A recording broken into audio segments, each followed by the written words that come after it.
আসসালামু আলাইকুম। সুপ্রিয় একাদশ শ্রেণীর ব্যবসায় শাখার শিক্ষার্থী, তোমরা সবাই কেমন আছো? আশা করছি এই মহামারীর মাঝে আল্লাহ পাকের অশেষ রহমতে তোমরা সবাই ভালো আছো এবং সুস্থ আছো। আসলে এই মুহূর্তে আমাদের ভালো থাকাটা হচ্ছে চরম একটা সত্য, চরম একটা চ্যালেঞ্জ। তো আশা করছি এই মুহূর্তে বা এই মহামারীর মাঝে তোমরা সবাই ভালো আছো এবং সুস্থ আছো। সুপ্রিয় শিক্ষার্থী, আজকে রাজশাহী কলেজের এই অনলাইন ক্লাসের প্ল্যাটফর্ম থেকে আজকের এই ক্লাসে তোমাদেরকে স্বাগত জানাচ্ছি।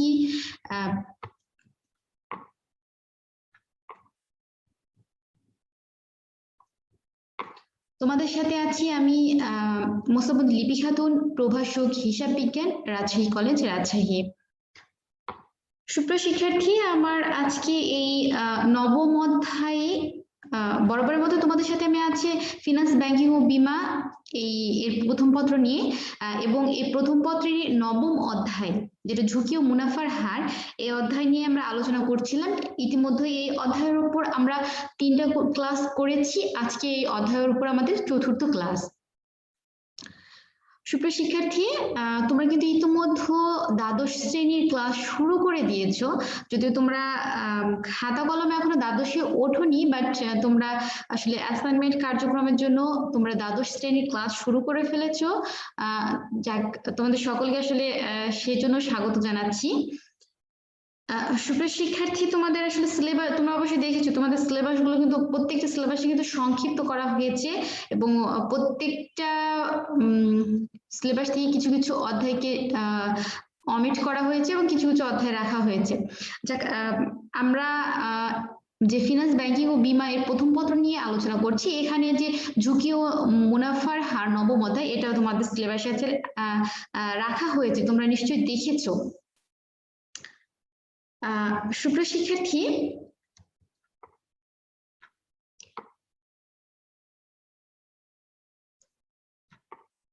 আজকে আসলে আমরা আজকের ক্লাসের আলোচ্য বিষয় বা শিক্ষণফলে যাওয়ার পূর্বে আমরা আমাদের পূর্ববর্তী ক্লাস সম্পর্কে 2 মিনিট একটু আলোকপাত করে নিই।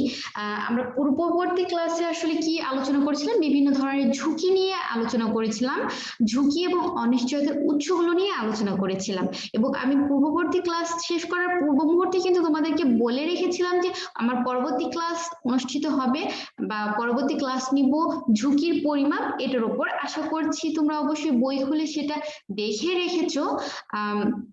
তোমরা যদি টিচার যে টপিকসটা নিয়ে আলোচনা করবে, তোমাদের যদি পূর্বে সেটা সম্পর্কে একটু ধারণা থাকে বা তোমরা যদি সেটা পূর্বেই একটু পড়াশোনা করে থাকো, তাহলে বিষয়টা বুঝতে তোমাদের অবশ্যই অনেক সুবিধা হবে।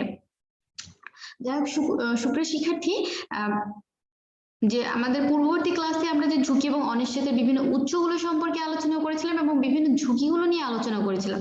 আশা করছি যে বিভিন্ন ধরনের ঝুঁকি, যেমন ব্যবসায় ঝুঁকি, আর্থিক ঝুঁকি, এরপরে হচ্ছে বাজার ঝুঁকি বা অপরিহারযোগ্য ঝুঁকি, যেটাই বলো, এই সমস্ত ঝুঁকিগুলো আসলে কোনটা কি, কোনটা থেকে কোনটার উৎপত্তি হচ্ছে, এই সম্পর্কে তোমরা ক্লিয়ার হয়েছো এবং একটার সঙ্গে আরেকটা পার্থক্য করতেও সক্ষম হচ্ছ।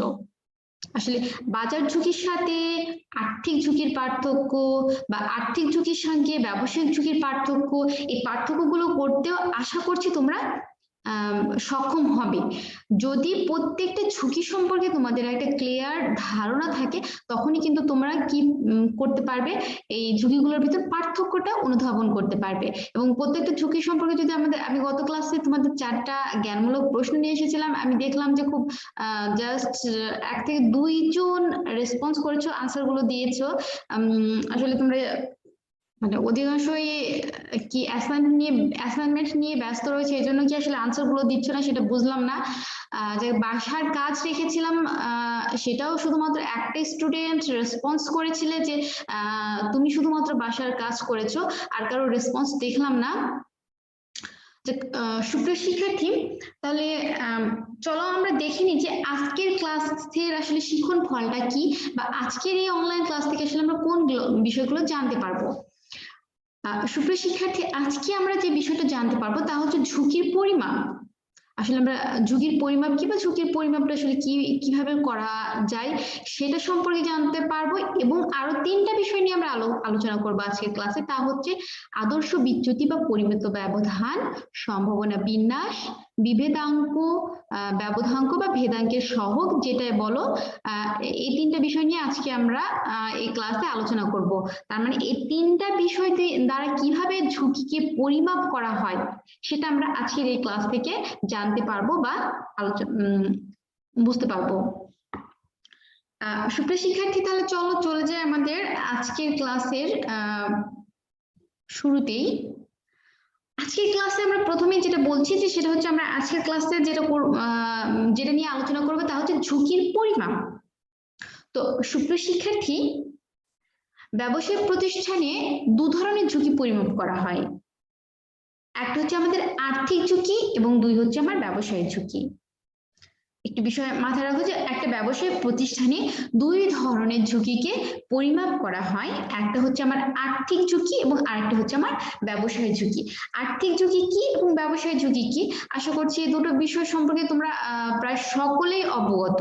তোমরা জানো যে আর্থিক ঝুঁকি হচ্ছে প্রতিষ্ঠানের ক্যাপিটাল স্ট্রাকচারে যখন ঋণকৃত মূলধন থাকছে সেখান থেকে আমার আর্থিক ঝুঁকি তৈরি হচ্ছে। অপরদিকে আমার ব্যবসা প্রতিষ্ঠানে আমরা মুনাফা অর্জনের জন্য যে সমস্ত সম্পদগুলোকে বিনিয়োজিত করছি সেখান থেকে যদি আমরা আমাদের কাঙ্ক্ষিত মুনাফা অর্জন করতে না পারি সেখান থেকে যে ঝুঁকিটা তৈরি হচ্ছে সেটা হচ্ছে আমার ব্যবসায় ঝুঁকি। তো ব্যবসায় প্রতিষ্ঠানে এই 2 ধরনের ঝুঁকিকেই পরিমাপ করা হয়। তাহলে আমরা দেখে নিই, চলো যে প্রথমে আসলে আর্থিক ঝুঁকিটাকে কিভাবে পরিমাপ করা হয়। সুপ্রিয় শিক্ষার্থী, তোমরা লক্ষ্য করো বলছি যে শেয়ার হোল্ডারগণের সম্ভাব্য উপার্জনের ব্যবধাঙ্ক নির্ণয় করে ব্যবসায়ের আর্থিক ঝুঁকি নির্ণয় করা হয়। এখানে শেয়ার প্রতি আয় বা ইপিএস এবং মূলধনী লাভ বা ক্যাপিটাল গেইন একত্রে উপার্জন হিসেবে গণ্য করা হয়। প্রতি বছর সম্ভাব্য উপার্জনের গড় নির্ণয়পূর্বক ব্যবধাঙ্ক দ্বারা ঝুঁকি পরিমাপ করা হয়। সুপ্রিয় শিক্ষার্থী, আমি বলছি যে শেয়ার হোল্ডারগণের সম্ভাব্য উপার্জনের ব্যবধাঙ্ক নির্ণয় করে ব্যবসায়ী আর্থিক ঝুঁকির পরিমাপটা নির্ণয় করা হচ্ছে। দেখো যে শেয়ার হোল্ডারগণের সম্ভাব্য উপার্জন, এবং এখানে উপার্জন হিসেবে আসলে কোন দুটো বিষয়কে কাউন্ট করা হচ্ছে, এখানে উপার্জন হিসেবে দুটো বিষয়কে কাউন্ট করা হচ্ছে। একটা হচ্ছে আমাদের ইপিএস আর একটা হচ্ছে আমাদের ক্যাপিটাল গেইন। এই দুইটা নির্ণয়পূর্বক ব্যবধাঙ্ক দ্বারা ঝুঁকি পরিমাপ করা হচ্ছে। ব্যবধাঙ্ক বা কোএফিসিয়েন্ট ভ্যারিয়েন্স, এটা দ্বারা এখানে আমাদের আর্থিক ঝুঁকিটা পরিমাপ করা হচ্ছে। তো সুপ্রিয় শিক্ষার্থী, আমাদের আরেকটা ঝুঁকি রয়েছে, আরেকটা হচ্ছে ব্যবসায় ঝুঁকির পরিমাপ। আসলে ব্যবসায় ঝুঁকির পরিমাপটা আমরা কিভাবে করছি দেখো যে সুপ্রিয় শিক্ষার্থী, ব্যবসায়ে বিনিয়োজিত সম্পত্তির সম্ভাব্য উপার্জনের ব্যবধাঙ্ক বা ব্যবধাঙ্ক সহগ দ্বারা ব্যবসায় ঝুঁকি পরিমাপ করা হয়। আর্থিক ঝুঁকির মতো একই পদ্ধতিতে ব্যবসায় ঝুঁকিও পরিমাপ করা হয়। তার মানে আমি বলছি যে ব্যবসায় প্রতিষ্ঠানে যে বিনিয়োজিত সম্পত্তি রয়েছে সেখানে উপার্জনের যে ব্যবধাঙ্ক বা যে পার্থক্য রয়েছে সেটা দ্বারা আসলে আমার ব্যবসায়ী ঝুঁকিটা পরিমাপ করা হচ্ছে, এবং আর্থিক ঝুঁকিটা ঠিক যে পদ্ধতিতে পরিমাপ করা হয় আমাদের ব্যবসায়িক ঝুঁকিটাও কিন্তু ঠিক সেই পদ্ধতিতেই পরিমাপ করা হয়ে থাকে। সুপ্রিয় শিক্ষার্থী, এই ছিল আমার আর্থিক ঝুঁকির পরিমাপ এবং ব্যবসায়িক ঝুঁকির পরিমাপ। তো সুপ্রিয় শিক্ষার্থী, এই যে ঝুঁকিগুলো পরিমাপ করব, আসলে এই ঝুঁকিগুলো আমরা কিভাবে পরিমাপ করব বা ঝুঁকিগুলো পরিমাপের জন্য যে মেজারমেন্ট বা পরিমাপক কি। সুপ্রিয় শিক্ষার্থী, এই স্লাইডের দিকে তোমরা তাকাও, তাহলে দেখবে যে আমি এখানে 3টা বিষয় নিয়ে এসেছি। 1 নম্বরে রয়েছে আমার আদর্শ বিচ্যুতি বা পরিমিত ব্যবধান, যেটাকে আমরা ইংরেজিতে বলে থাকি স্ট্যান্ডার্ড ডেভিয়েশন। আমি 2য় নম্বরে বলছি সম্ভাবনা বিন্যাস বা প্রবাবিলিটি ডিস্ট্রিবিউশন। আর 3য় নম্বরে বলছি বিভেদাঙ্ক বা ব্যবধাঙ্ক বা ভেদাঙ্কের সহগ, যেটাকে ইংরেজিতে বলা হচ্ছে কোএফিসিয়েন্ট অফ ভ্যারিয়েশন বা কোএফিসিয়েন্ট অফ ভ্যারিয়েন্স। তো সুপ্রিয় শিক্ষার্থী, এই যে এই 3টা মেজারমেন্ট বা পরিমাপক দ্বারা আমরা ঝুঁকিকে কি করতে পারি, পরিমাপ করতে পারি। তো সুপ্রিয় শিক্ষার্থী, আজকের এই ক্লাস থেকে আসলে এই 3টা বিষয় কি বা এই 3টা বিষয় দ্বারা আমরা কিভাবে ঝুঁকিকে পরিমাপ করব সেটা কিন্তু আমরা আজকের এই ক্লাস থেকেই জানতে পারবো। সুপ্রিয় শিক্ষার্থী, বরাবরের মতো আমি আজকে আবারও বলছি, যদি আমার এই ক্লাস রিলেটেড বা লেকচার রিলেটেড কোনো প্রবলেম বা কোনোটা বুঝতে প্রবলেম হয়, তোমরা অবশ্যই ইনবক্স করবে। আমি যথারীতি প্রশ্নের আনসার দেওয়ার চেষ্টা করব।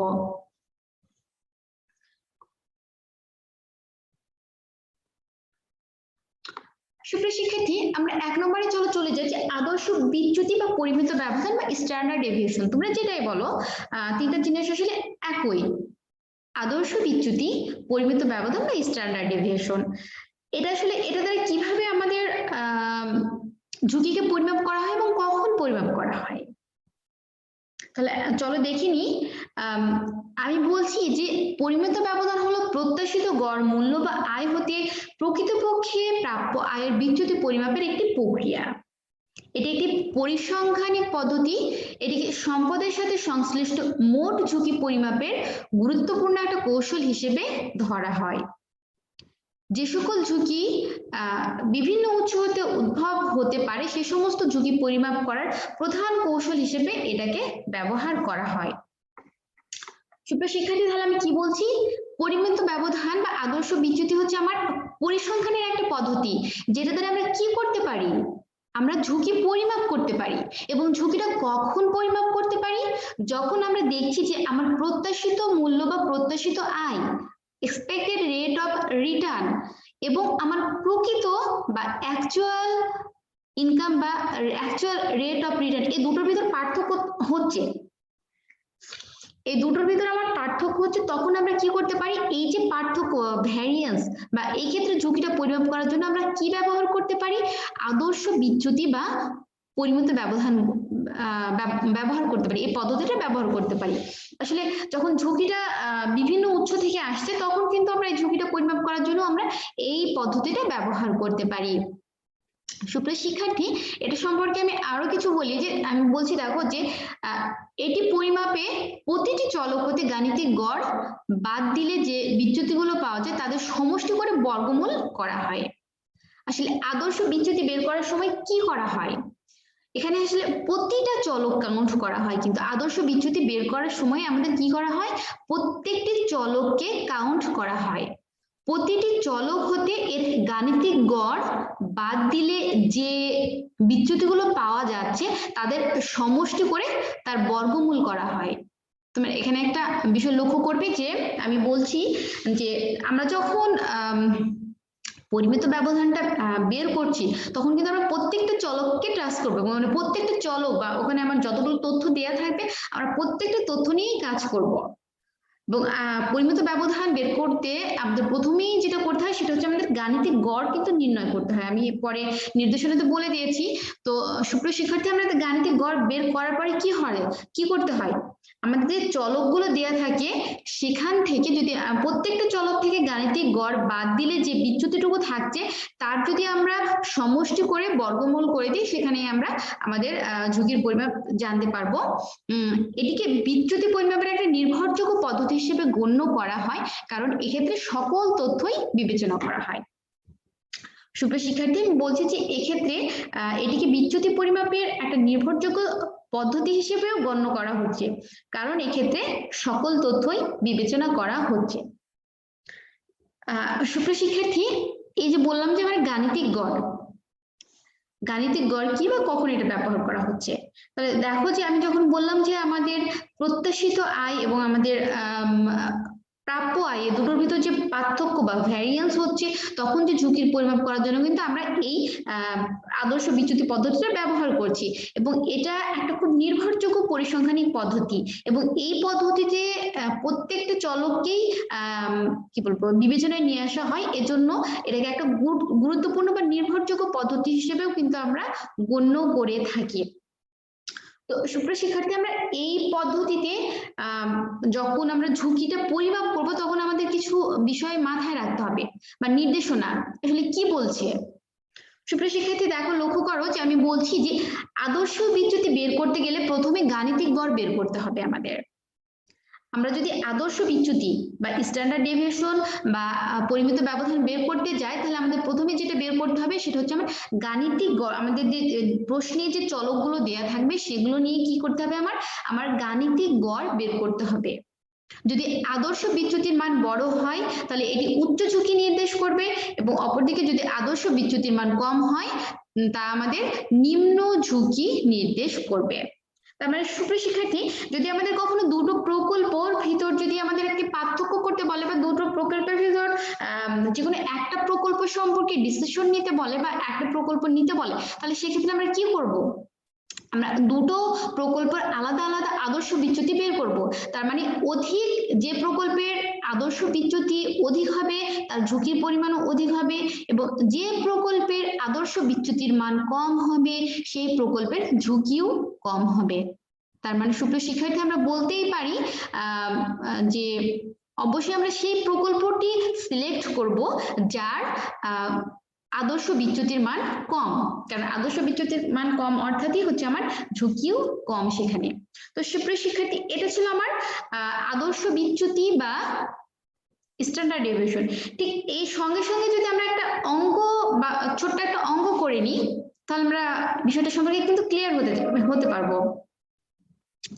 সুপ্রিয় শিক্ষার্থী, একটা বিষয় মাথায় রাখবে যে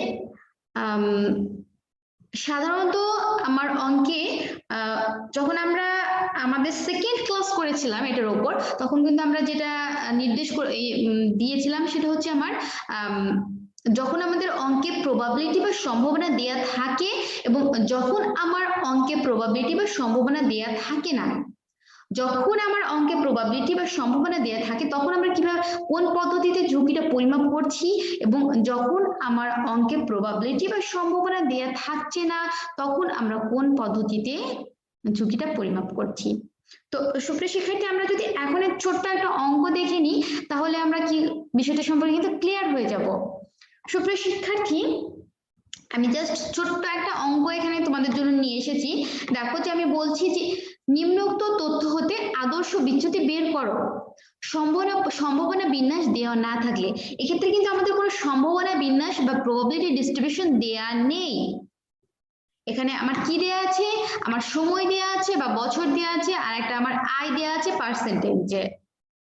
তাহলে দেখো যে এই পর্যন্ত আমার অঙ্ক, যেটা হচ্ছে আমার বছর দেওয়া আছে 2005, 2006, 2007, 2008 এবং 2009, এবং 2005 সালে আমার আয়ের পরিমাণ ছিল 12%, 2006 সালে -3%, 2007 সালে 7%, 2008 সালে 9% এবং 2009 সালে 11%। দেখো তো প্রত্যেকটা কিন্তু আমার পাস্ট, মানে আমার অতীতে আমার প্রতিষ্ঠানে এই বছরে এই আয় ছিল, সেখান থেকে আমি এখন আমার আদর্শ বিচ্যুতি বা স্ট্যান্ডার্ড ডেভিয়েশন বের করব। সুপ্রিয় শিক্ষার্থী, একটু লক্ষ্য করো, তাহলে এক্ষেত্রে কিন্তু আমার প্রবাবিলিটি দেওয়া নাই। সবসময় এটা মাথায় রাখবে যে প্রবাবিলিটি বা সম্ভাবনা কার সাথে রিলেটেড, ইন ফিউচার, ভবিষ্যতের সাথে রিলেটেড, কিন্তু আমার অঙ্কের সব তথ্যগুলো কোথাকার তথ্য, এগুলো কিন্তু সবগুলোই আমার পাস্টের তথ্য। তো সুপ্রিয় শিক্ষার্থী, এই হচ্ছে আমি নির্দেশনা বলার সময় আমি যেটা বললাম যে আমরা যখন আদর্শ বিচ্যুতি বের করব এবং যে ক্ষেত্রে সম্ভাবনা বিন্যাস দেয়া থাকবে না, সেক্ষেত্রে আমরা প্রথমে কোন কাজটি করব, আমরা গাণিতিক গড় বের করে নিব। তো এখানে দেখো যে আমি বলছি যে আমরা জানি যে গাণিতিক গড় r বার ইকুয়াল টু আমার ঠিক r1 plus r2 plus dot dot rn, মানে ঠিক যতগুলো বছরের আয় দেয়া থাকবে ততগুলো বছরের আয়কে যোগ করে ঠিক অতগুলো বছর দ্বারা যদি আমরা ভাগ করে দিই, তাহলে সেক্ষেত্রেই আমরা আমাদের গাণিতিক গড় পাবো। এক্ষেত্রে আমরা আমাদের গাণিতিক গড় পেলাম 7.20%। তার মানে এক্ষেত্রে আমাদের গাণিতিক গড় বেরোলো 7.20%। তাহলে আমি আবার অঙ্কে বলেছিলাম যে সুপ্রিয় শিক্ষার্থী, আমরা প্রতিটি চলক থেকে আমাদের গাণিতিক গড়টা বাদ দিয়ে তার সমষ্টি করে যদি সেটাকে রুট করি, সেক্ষেত্রে আমরা কি পাবো, এক্ষেত্রে আদর্শ বিচ্যুতিটা পাবো। তাহলে দেখো যে এই অঙ্কে আমরা কিভাবে পরিমিত ব্যবধান বা আদর্শ বিচ্যুতিটা বের করব।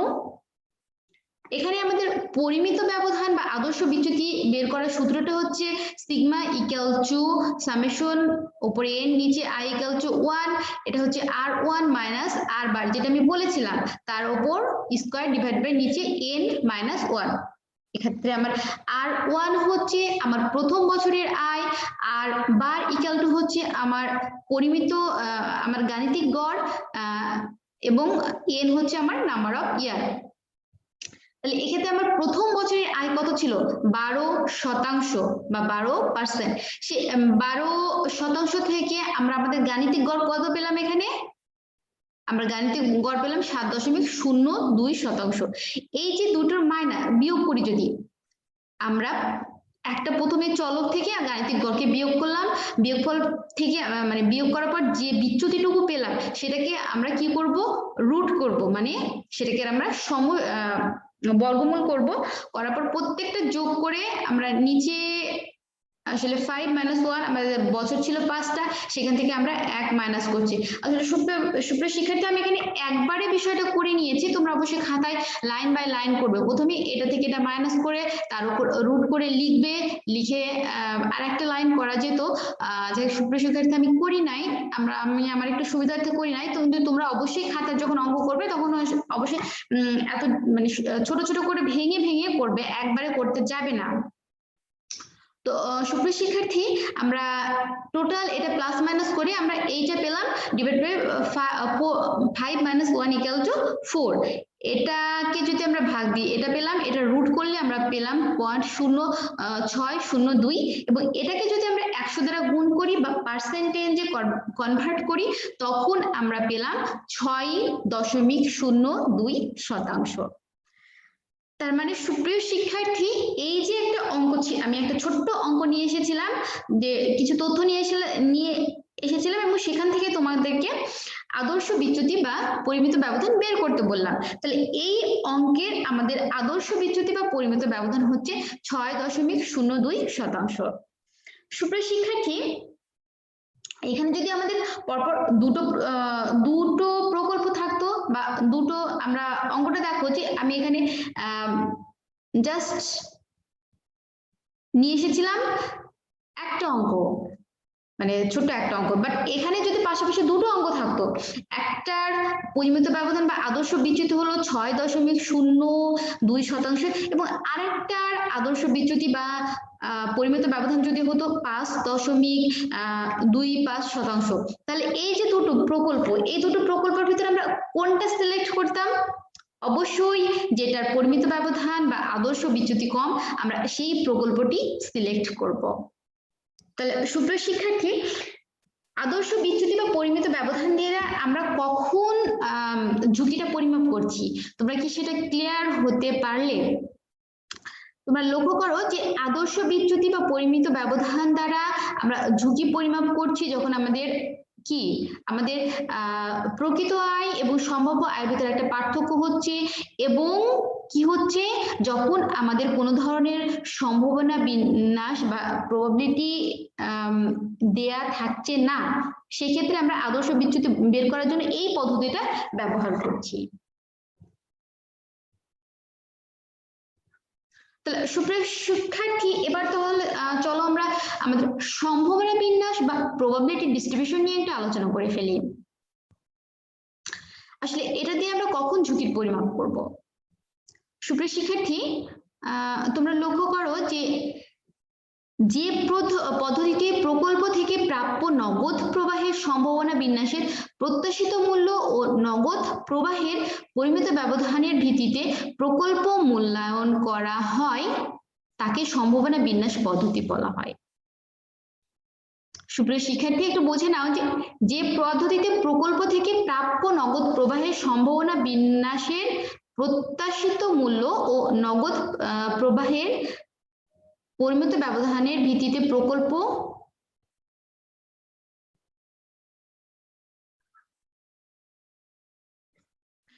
শিক্ষার্থী, আমি বলছি যে পদ্ধতিতে প্রকল্প থেকে প্রাপ্য নগদ প্রবাহের সম্ভাবনা বিন্যাসের প্রত্যাশিত মূল্য ও নগদ প্রবাহের পরিমিত ব্যবধানের ভিত্তিতে প্রকল্প মূল্যায়ন করা হয় তাকে সম্ভাবনা বিন্যাস পদ্ধতি বলা হয়। সম্ভাবনা বিন্যাস পদ্ধতিতে প্রকল্পের প্রাপ্য নগদ প্রবাহকে বিশেষভাবে গুরুত্ব দেওয়া হয়। সুপ্রিয় শিক্ষার্থী,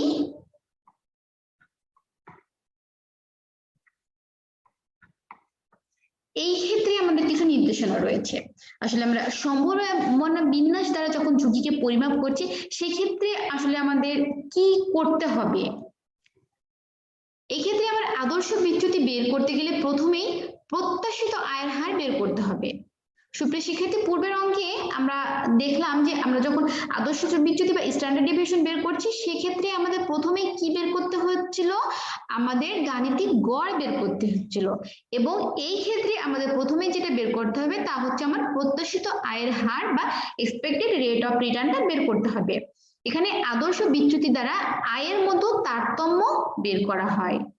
তারতম্য বেশি হলে আদর্শ বিচ্যুতির মান বড় হয় এবং এটি উচ্চ ঝুঁকি নির্দেশ করে।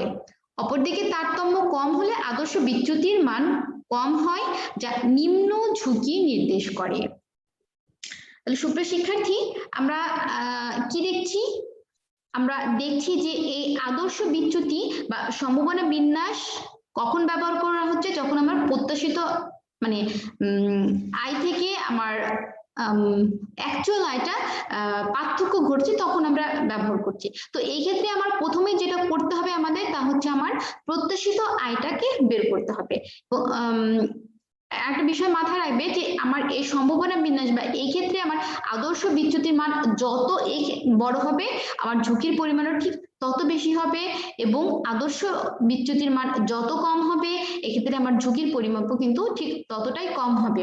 তো পাশাপাশি আমাদের যদি দুটো প্রকল্প থাকে এবং আমাদেরকে ডিসিশন নিতে বলে আমরা কোন প্রকল্পটি গ্রহণ করব, তাহলে এক্ষেত্রে ঠিক যেই প্রকল্পটার ঝুঁকি বা আদর্শ বিচ্যুতির মান কম হবে, আমরা ওই প্রকল্পটাই গ্রহণ করব, কারণ ওই প্রকল্পটারই ঝুঁকি কম থাকবে। তো সুপ্রিয় শিক্ষার্থী, আমরা যদি ঠিক এটার উপর যদি একটা অঙ্ক এখনই দেখে নিই, তাহলে আমাদের অবশ্যই বুঝতে বিষয়টা ক্লিয়ার হবে। আমি দেখো বলছি যে নিম্নোক্ত তথ্য হতে আদর্শ বিচ্যুতি বের করো। সম্ভাবনা বিন্যাস দেওয়া থাকলে, আমার পূর্বের অঙ্কে কিন্তু কোনো সম্ভাবনা বিন্যাস দেওয়া ছিল না, কিন্তু এই অঙ্কে আমার সম্ভাবনা বিন্যাস দেয়া আছে। এই অঙ্কের তথ্য হচ্ছে আমাদের আয় দেয়া আছে এবং সম্ভাবনা বা প্রবাবিলিটি দেয়া আছে। আয়গুলো আমার কি দেয়া আছে? প্রথম বছরে 11%, দ্বিতীয় বছরে 7%, তৃতীয় বছরে 4%, চতুর্থ বছরে 8% এবং পঞ্চম বছরে 11%। এবং সম্ভাবনা, প্রথম বছরের সম্ভাবনা হচ্ছে আমার 0.2, দ্বিতীয় বছর হচ্ছে 0.1, তৃতীয় বছর হচ্ছে 0.3, চতুর্থ বছরে 0.3 এবং পঞ্চম বছরে হচ্ছে 0.1। এই হচ্ছে আমার তথ্য। এখান থেকে আমাদের কি বের করতে হবে? আদর্শ বিচ্যুতি বের করতে হবে বা পরিমিত ব্যবধান। সুপ্রিয় শিক্ষার্থী, প্রথম ঠিক এর আগের অঙ্কেও কিন্তু আমাদের কি বের করতে বলেছিল? আদর্শ বিচ্যুতি বা পরিমিত ব্যবধান, কিন্তু সেখানে আমার সম্ভাবনা বিন্যাস দেয়া ছিল না। এই জন্য ওই ক্ষেত্রে আমার আরেকটা সূত্র, এক ধরনের সূত্র ইউজ হয়েছিল, এবং এই ক্ষেত্রে যেহেতু আমার সম্ভাবনা বিন্যাস দেয়া আছে, এই ক্ষেত্রে আমার অন্য ধরনের সূত্রটা ব্যবহৃত হবে। তো এই ক্ষেত্রে আমরা প্রথমেই কোনটা বের করব? প্রথমেই আমার প্রত্যাশিত আয় বা এক্সপেক্টেড রেট অফ রিটার্ন আমরা বের করব। Are expected rate of return বের করার সূত্র কিন্তু আমি ইতিমধ্যে তোমাদেরকে এটার উপর ক্লাস করিয়েছি এবং বলেছি যে কোন একটা নির্দিষ্ট বছরের আয়কে যদি ওই বছরের সম্ভাবনা দ্বারা গুণ করি, তাহলে আমরা ওই বছরের এক্সপেক্টেড রেট অফ রিটার্ন পেয়ে যাব। সুপ্রিয় শিক্ষার্থী, একটু মাথায় রাখো, যদি আমরা বলছি যে কোনো একটা নির্দিষ্ট বছরের আয়কে যদি ওই বছরের সম্ভাবনা দ্বারা গুণ করি, তাহলে আমরা ওই বছরের এক্সপেক্টেড রেট অফ রিটার্ন পেয়ে যাব। তাহলে আমি এখানে বলছি যে expected rate of return equal to P1 গুণন R1 plus P2 R2 plus dot dot PN RN। এখানে P1 ইকুয়াল টু প্রথম বছরের প্রবাবিলিটি, R1 ইকুয়াল টু প্রথম বছরের আয়, P2 ইকুয়াল টু দ্বিতীয় বছরের প্রবাবিলিটি, R2 ইকুয়াল টু দ্বিতীয় বছরের আয়, এবং PN equal to number of n বছরের প্রবাবিলিটি, এবং RN ইকুয়াল টু n বছরের আয়। এখানে আমাদের 5 বছরের প্রবাবিলিটি এবং 5 বছরের আয় দেওয়া আছে। তাহলে দেখো, যদি আমরা গুণ করে নিই, তাহলে এখান থেকে আমরা খুব সহজেই আমাদের প্রত্যাশিত আয় পেয়ে যাচ্ছি 7.6%। সুপ্রিয় শিক্ষার্থী, তাহলে আমাদের প্রত্যাশিত এই অঙ্কের যে তথ্য দেওয়া রয়েছে এখান থেকে আমরা প্রত্যাশিত আয় কত পেলাম? আমরা প্রত্যাশিত আয় পেলাম প্লাস মাইনাস করে সূত্রে বসিয়ে তথ্যগুলো সূত্রে বসিয়ে এবং সেখান থেকে প্লাস মাইনাস করে আমরা প্রত্যাশিত আয় পেলাম 7.6%। তাহলে এখন আমরা আদর্শ বিচ্যুতিটা কিভাবে বের করব? সুপ্রিয় শিক্ষার্থী, আমি বলেছিলাম যে এক্ষেত্রে আদর্শ বিচ্যুতি বের করার সূত্রটি হচ্ছে আদর্শ বিচ্যুতি equal to sigma equal to R1 minus ER মানে এক্সপেক্টেড রেট অফ রিটার্ন। এটাকে আমরা যদি প্রথম বছরের আয় থেকে প্রথম বছরের এক্সপেক্টেড রেট অফ রিটার্নটা মাইনাস করার পর যে বিচ্যুতি থাকবে সেটাকে বর্গমূল করে প্রথম বছরের সম্ভাবনা দ্বারা গুণ করি, তাহলে পাবো। এভাবে আমাদের লাস্টে হচ্ছে RN ইকুয়াল টু n-তম বছরের আয় থেকে n-তম বছরের এক্সপেক্টেড রেট অফ রিটার্ন তো আমাদের একটাই, n-তম বছরের আয় থেকে এক্সপেক্টেড রেট অফ রিটার্নটাকে মাইনাস করলে যে ভ্যারিয়েন্স পাচ্ছি তার বর্গমূল করে তাকে আমার n-তম বছরের প্রবাবিলিটি দ্বারা কি করব? গুণ করব। তাহলে আমরা যদি এই সূত্রের মাঝে আমাদের তথ্যগুলো বসিয়ে দিই তাহলে কি পাবো? সুপ্রিয় শিক্ষার্থী, আমার প্রথম বছরের আয় ছিল কত? 11%। তাহলে এই 11% থেকে মাইনাস আমার এক্সপেক্টেড রেট অফ রিটার্ন আমরা কত পেলাম? 7.6%। তাহলে এই 7.6% যদি মাইনাস করি তাহলে এখানে যে অংশটা পাবো, যে বিচ্যুতিটুকু পাচ্ছি তার বর্গমূল করে তাকে প্রথম বছরের আমাদের প্রবাবিলিটি ছিল কত? 0.2 দ্বারা গুণ করব। এখানে তোমরা অবশ্যই যখন খাতায় করবে তখন ভেঙে ভেঙে করবে। আমি আসলে আমার স্লাইডের সুবিধার্থে আমি একবারে বিষয়টাকে করে নিয়েছি। তাহলে এখানে টোটাল প্লাস মাইনাস করার পরে আমরা যেটা পেলাম সেটা হচ্ছে আমাদের এইটা পেলাম। এইটাকে 0.000744, এটার উপরে রুট আছে, এটাকে যদি আমরা বর্গমূল করে দিই তাহলে আমরা পেলাম 0.0273 এবং এটাকে যদি আমরা পার্সেন্টেজ বা শতকরায় নিয়ে যাই তাহলে আমাদের সেটা হয় 2.73%।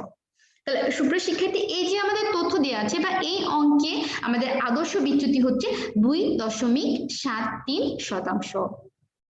তাহলে সুপ্রিয় শিক্ষার্থী, ঠিক এভাবে যদি আমার পাশাপাশি দুটো প্রকল্প দেওয়া থাকতো, একটা প্রকল্পের আদর্শ বিচ্যুতি হচ্ছে আমার 2.73% এবং আরেকটা প্রকল্পের আদর্শ বিচ্যুতি যদি আমার থাকে যে 2.15%, তাহলে এক্ষেত্রে আমরা কোন প্রকল্পটি গ্রহণ করব?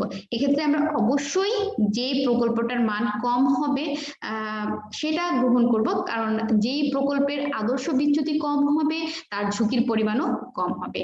তো সুপ্রিয় শিক্ষার্থী, এই যে অঙ্ক ছিল এখানে তাহলে একটা বিষয় লক্ষ্য করো যে এখানে সম্ভাবনা বিন্যাস দেয়া নাই, এই জন্য আমরা এক্ষেত্রে এই সূত্রটা ব্যবহার করছি।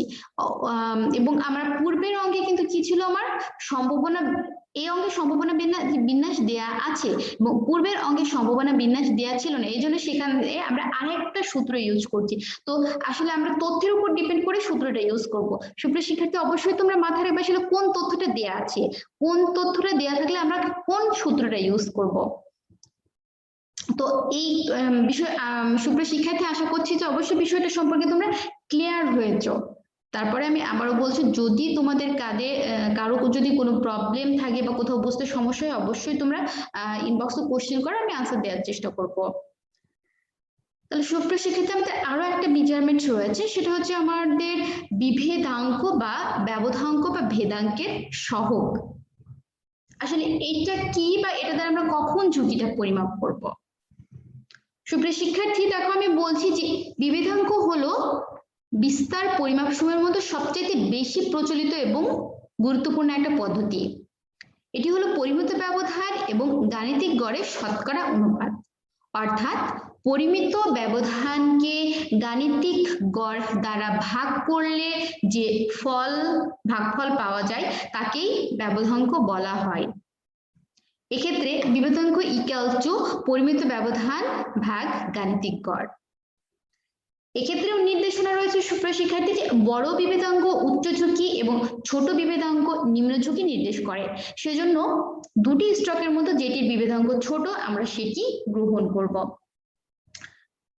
সুপ্রিয় শিক্ষার্থী, তাহলে দেখো যে আমি বলছি যে আসলে আমাদের যতগুলো মেজারমেন্ট বা পরিমাপক সমূহ রয়েছে এর ভিতর বিভেদাঙ্কটা হচ্ছে সবচাইতে বহুল প্রচলিত এবং গুরুত্বপূর্ণ, এবং এটা হচ্ছে আমার পরিমিত ব্যবধান এবং গাণিতিক গড়ের একটা শতকরা অনুপাত। এটা বের করার সময় খুব সহজে আমরা কি করব, পরিমিত ব্যবধানকে যদি গাণিতিক গড় দ্বারা ভাগ করে দিই তাহলে আমরা ব্যবধাঙ্ক পেয়ে যাব। তো সুপ্রিয় শিক্ষার্থী, একটা বিষয় মাথায় রাখবে যে এতক্ষণ পর্যন্ত আমি বলছি যে বড় বিভেদাঙ্ক অর্থ বেশি ঝুঁকি এবং ছোট বিভেদাঙ্ক অর্থ কিন্তু কম ঝুঁকি। তাহলে আমরা কি দেখলাম সুপ্রিয় শিক্ষার্থী, আমরা কিন্তু প্রত্যেক জায়গাতেই দেখছি যে আমরা দেখলাম প্রথমে হচ্ছে আমাদের আদর্শ বিচ্যুতি বা পরিমিত ব্যবধান, এক্ষেত্রেও কিন্তু যদি এই মানটা বেশি হয় তাহলে সেটা অধিক ঝুঁকি নির্দেশ করছে, এবং তার মানটা যদি কম হয় সেটা আমাদের কম ঝুঁকি নির্দেশ করছে। অপরদিকে সম্ভাবনা বিন্যাসের ক্ষেত্রেও আমরা দেখলাম যে যদি আমার এক্ষেত্রেও আদর্শ বিচ্যুতির মান বেশি হয় সেটা অধিক ঝুঁকি নির্দেশ করছে, এবং মানটা যদি কম হয় সেটা আমাদের নিম্ন ঝুঁকি নির্দেশ করছে। বিভেদাঙ্কের ক্ষেত্রেও আমরা দেখছি যে বিভেদাঙ্কের মানটা যদি বেশি হয় সেটা আমাদের উচ্চ ঝুঁকি নির্দেশ করছে, এবং যদি মানটা আমাদের কম হয় সেক্ষেত্রে সেটা আমাদের নিম্ন ঝুঁকি নির্দেশ করছে। তো সুপ্রিয় শিক্ষার্থী, আসলে দুটো প্রকল্পের ভিতর ডিসিশন নেওয়ার সময় কিন্তু আমাদের এই বিষয়টা মাথায় রাখবে যে যে প্রকল্পের মানটা ছোট আমরা কিন্তু সেই প্রকল্পটাই গ্রহণ করব। এক্ষেত্রে আমাদের যেটির মান কম সেটিরই আমাদের ঝুঁকির পরিমাপ কম। তাহলে সুপ্রিয় শিক্ষার্থী, এই যে বিবিধাঙ্ক আমরা কিন্তু পূর্বের পরিমাপ সমূহের উপর ছোট ছোট দুটো অঙ্ক করে ফেলেছি, তাহলে চলো এই বিবিধাঙ্ক এটার উপর আমরা একটা ম্যাথ করে ফেলি, ছোট্ট একটা ম্যাথ দেখে ফেলি। সুপ্রিয় শিক্ষার্থী, আমি খুব সহজেই বলছি যে দেখো বলছি যে ফাহাদ লিমিটেডের আদর্শ বিচ্যুতি 22% এবং গড় আয় বা গাণিতিক গড় তোমরা যেটাই বলো, গড় আয় মানে গাণিতিক গড় মানে আমরা জানি সেটা গড় আয় 15%। এর বিভেদাঙ্ক কত? আমি খুব সহজ বা সংক্ষিপ্ত ভাবে এটা নিয়ে এসেছি। তাহলে আমরা জানি যে বিভেদাঙ্ক ইকুয়াল টু আদর্শ বিচ্যুতি ডিভাইড বাই গাণিতিক গড়। তাহলে এখানে আমরা 22% কে যদি 15% দ্বারা ভাগ করি তাহলে আমরা খুব সহজেই পেয়ে যাচ্ছি যে এই অঙ্কের বিভেদাঙ্ক হচ্ছে আমাদের 1.47। এই অঙ্কের আমাদের বিভেদাঙ্ক হচ্ছে 1.47। ঠিক এর পাশাপাশি যদি আমাদের আরেকটা প্রকল্প থাকতো যার বিভেদাঙ্ক দেয়া থাকতো 2.50, তাহলে আমরা কোন প্রকল্পটা গ্রহণ করতাম? অবভিয়াসলি ডিয়ার স্টুডেন্টস, আমরা কিন্তু এই প্রকল্পটা গ্রহণ করতাম, কারণ এই প্রকল্পের বিভেদাঙ্ক কম, অর্থাৎ এই প্রকল্পের ঝুঁকিও কম। তাহলে সুপ্রিয় শিক্ষার্থী, আমরা কি করলাম, এটার উপর কিন্তু পরিমাপকগুলো নিয়ে আমরা আলোচনা করলাম, এবং প্রত্যেকটার উপর তিনটা ছোট ছোট অঙ্ক কিন্তু আমরা করে ফেললাম। তো সুপ্রিয় শিক্ষার্থী, তোমাদের প্রতি একটা রিকোয়েস্ট থাকছে, তোমরা বাসায় আসলে বইটা ওপেন করো এবং এই রিলেটেড অঙ্কগুলো করে ফেলো। যদি কোনোটা বুঝতে প্রবলেম হয় অবশ্যই তোমরা সেটা ইনবক্স করো, আমি তোমাদেরকে তোমাদের প্রশ্নের আনসার দেওয়ার চেষ্টা করব। সুপ্রিয় শিক্ষার্থী, তোমরা ইতিমধ্যে অনেক ব্যস্ত, তোমরা আসলে দ্বাদশে ক্লাস করছো, তোমরা অ্যাসাইনমেন্ট লিখছো, সেগুলো তোমাদেরকে জমা দিতে হবে, কিন্তু আসলে পড়াশোনা তো এখন তো তোমাদের আসলে কাজটাই হচ্ছে পড়াশোনা, তো তোমাদের তো সবসময় আসলে পড়াশোনার ভেতরেই থাকতে হবে। সুপ্রিয় শিক্ষার্থী, আমি আজকের ক্লাসে আমার আলোচনা মোটামুটি এই পর্যন্তই ছিল, তবে বলে রাখছি যে পরবর্তী ক্লাসে আমরা কোনটা আলোচনা করব। আমরা আমাদের পরবর্তী ক্লাসে যেটা আলোচনা করব তা হচ্ছে পোর্টফোলিও বা পত্রকোষ, যেটা তোমরা সম্পর্কে ইতিমধ্যে মনে হয় তোমরা জেনেছো। পোর্টফোলিও বা পত্রকোষ এবং এর সাথে ঝুঁকির পরিমাপ। পোর্টফোলিওর সাথে সাথে ঝুঁকির কি পরিমাপ, এটা নিয়ে আমরা আমাদের নেক্সট ক্লাসে আলোচনা করব। তো আজকে আমরা যেগুলো আলোচনা করলাম এগুলোর উপর কি করবা তোমরা, অবশ্যই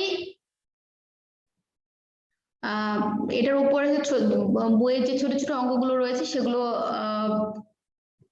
করবে, এবং এই রিলেটেড আরো যে ম্যাথগুলো রয়েছে সেগুলোও করবে, এবং নেক্সট ক্লাসে যেটা আমরা পড়াবো, আমি আবারও বলে রাখছি, আমরা পোর্টফোলিও এবং ঝুঁকি, এই পোর্টফোলিওর সাথে ঝুঁকির কি রিলেশন সেটা নিয়ে আমরা নেক্সট ক্লাসে আলোচনা করব। তো এটা সম্পর্কেও তোমরা দেখে রাখবে। সুপ্রিয় শিক্ষার্থী, আমার আজকের অনলাইন ক্লাস ছিল এই পর্যন্তই।